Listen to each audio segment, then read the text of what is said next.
दादी का रसोई घर उतना बड़ा तो नहीं था जितने बड़े आम रसोई घर होते हैं।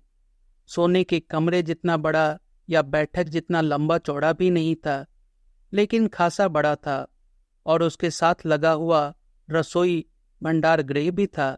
दादी का रसोई घर इस दृष्टि से अद्भुत था कि उसमें ढेर सारी चीजें बनती थीं। खाने पीने की बढ़िया और स्वादिष्ट व्यंजन जैसे कबाब, सालन, चॉकलेट, चॉकलेट वाली मिठाई और चिनिया बादाम वाली टॉफ़ी, मीठी चटनियाँ और अचार, मुरब्बे, गुलाब जामुन, सेब के समोसे, भरवा बैगन। भोजन बनाने में दुनिया में दादी का कोई मुकाबला नहीं था। जिस शहर में हम रहते थे उसका नाम देहरादून था। यह आज भी है, मगर आज़ादी के बाद यह शहर बहुत फैल गया है और यहाँ की हलचल और भीड़ भाड़ भी बढ़ गई है। दादी का अपना घर था, विशाल मगर बेतरतीब तरीके से बना बंगला जो शहर की सीमा रेखा पर था। बंगले के अहाते में बहुत सारे पेड़ थे। इनमें अधिकतर पेड़ फलों के थे, जैसे आम के पेड़, लीची के पेड़, अमरूद के पेड़, केले के पेड़, पपीते के पेड़, नींबू के पेड़ आदि। इतने सारे पेड़ थे उस बंगले के अहाते में। इनमें एक कटहल का विशाल पेड़ भी था जिसकी छाया घर की दीवारों पर पड़ती थी। धन्य है वह घर जिसके दीवारों पर पड़ती हैं बूढ़े पेड़ों की ठंडी नरम छांव। दादी के ये शब्द आज भी अच्छी तरह याद है मुझे। कितनी सच्ची और खरी बात कहती थी दादी, क्योंकि वह घर बड़ा सुखकर था, खासकर 9 बरस के उस बालक के लिए जिसकी भूख बहुत तेज थी। अगर भोजन बनाने के मामले में दादी का कोई सानी नहीं था, तो मुझ जैसा भोजन भट्ट यानी पेटू भी कोई नहीं था। मैं इस नाते भाग्यशाली था कि हर बच्चे की ऐसी दादी नहीं होती जो किसी फरिश्ते की तरह पाक विद्या में निपुण हो, बशर्ते कि फरिश्ता भी रसोई वगैरह बनाते हों। हर साल जाड़ों में जब मैं बोर्डिंग स्कूल से घर लौटता तो असम में अपने माता पिता के साथ छुट्टियां बिताने से पहले कम से कम 1 महीने के लिए मैं अपने दादी के पास चला जाता था। असम में मेरे पिता एक चाय बागान के मैनेजर थे। बेशक चाय बागान में भी मौज मस्ती रहती थी, लेकिन मेरे माता पिता ने कभी अपने हाथों से रसोई नहीं बनाई थी। उन्होंने इस काम के लिए खानसामा रखा हुआ था जो मटन करी तो अच्छी बनाता था, मगर इसके अलावा और कुछ बनाना उसे नहीं आता था। उस लड़के को बार बार वही गोश्त कैसे अच्छा लग सकता था जिसकी जीभ को भांति भांति के व्यंजनों का चस्का लग चुका हो। इसीलिए आधी छुट्टियां बिताने के लिए मैं हमेशा दादी के घर जाने को उत्सुक रहता था। दादी भी मुझे देखते ही खिल उठती थी, क्योंकि ज्यादा वक्त वह अकेली रहती थी। भले ही एकदम अकेली नहीं होती थी, उनका एक माली था जिसका नाम कांत था। वह आउट हाउस यानी नौकर चाकरों के लिए बने क्वार्टर में रहता था।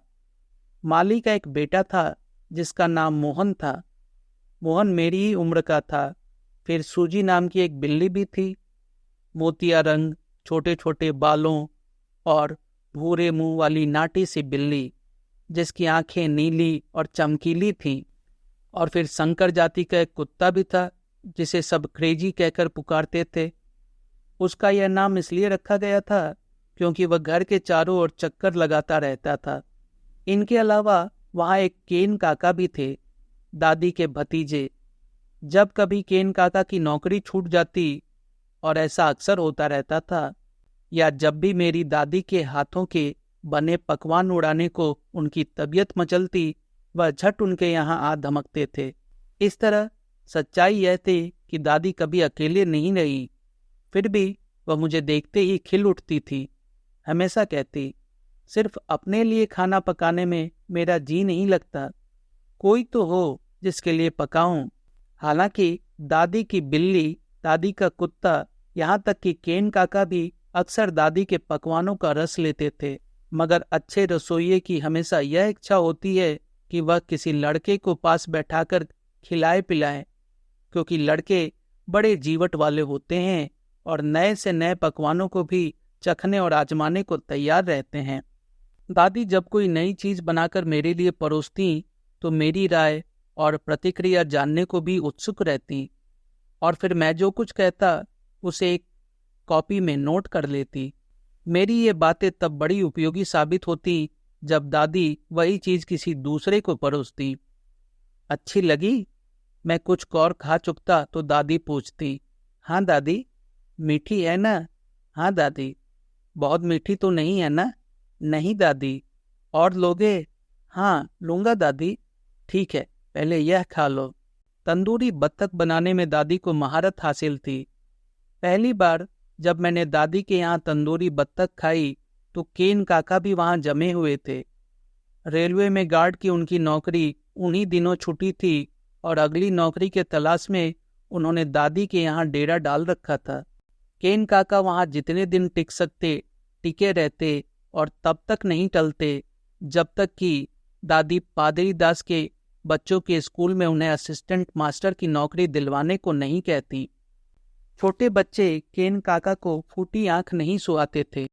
वह अक्सर कहते थे कि ये लड़के मुझे परेशान करते रहते हैं। परेशानी तो उन्हें मुझसे भी होती थी, लेकिन एक तो मैं अकेला था, दूसरे दादी हरदम केन काका की रक्षा को प्रस्तुत रहती थी। पादरी दास के स्कूल में तो 100 से ऊपर बच्चे थे। वैसे तो केन काका भी पूरे भोजन भट्ट थे और मेरी तरह ही स्वादिष्ट चीजें गपागप खाते थे, किंतु दादी के हाथों की बनी रसोई की तारीफ कभी नहीं करते थे।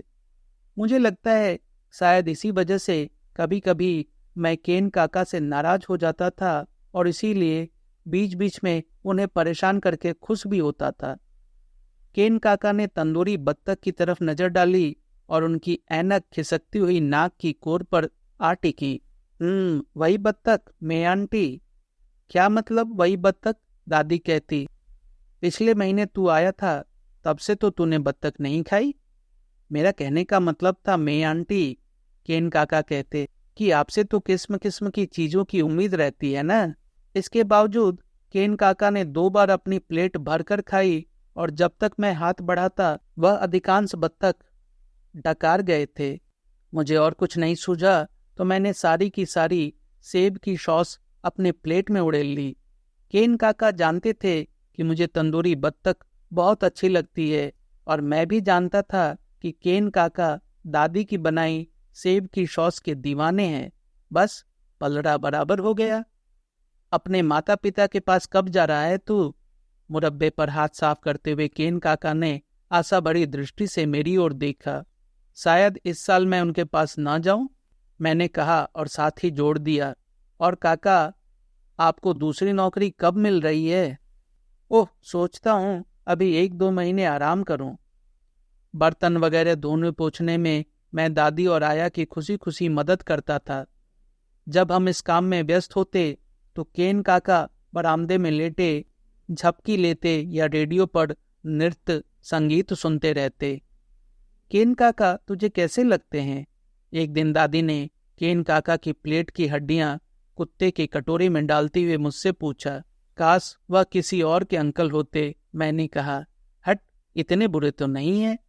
हाँ, थोड़े खबती जरूर है। खबती क्या होता है दादी? यानी थोड़े झक्की किस्म के, क्रेजी। लेकिन हमारा क्रेजी कम से कम घर के गिर्द दौड़ता भागता तो है, मैंने कहा। लेकिन केन काका को दौड़ते हुए मैंने कभी नहीं देखा। लेकिन एक दिन मैंने वह दृश्य भी देखा। मोहन और मैं दोनों आम के पेड़ के नीचे कंचे खेल रहे थे। तभी चकित होकर क्या देखते हैं कि केन काका अहाते में दौड़े चले आ रहे हैं और शहद की मक्खियों का झुंड उनके पीछे पड़ा है। हुआ यह था कि केन काका सेमल के पेड़ के नीचे खड़े सिगरेट पी रहे थे। उनके एकदम ऊपर मधुमक्खियों का छत्ता था। सिगरेट के धुएं के गुबार से मक्खियां भड़की और केन काका पर टूट पड़ी। बस केन काका सिर पर पैर रखकर भागे और भीतर जाकर एकदम ठंडे पानी के टब में कूद पड़े। मधुमक्खियों ने कई जगह उनको डंक मारा। अतः 3 दिन तक केन काका ने बिस्तर में पड़े रहने का फैसला किया। आया उनके लिए ट्रे में भोजन रख कर दे जाती। मुझे नहीं मालूम था केन काका इतना तेज दौड़ सकते हैं। उस दिन बाद में मैंने यह बात कही। दादी बोली, प्रकृति इस तरह क्षतिपूर्ति करती है। यह क्षतिपूर्ति क्या होती है दादी? क्षतिपूर्ति यानी किसी चीज की कमी पूरी करना या कसर निकालना। अब कम से कम केन काका को यह पता तो चल ही गया है कि वह भाग सकते हैं। क्यों, है ना अद्भुत बात।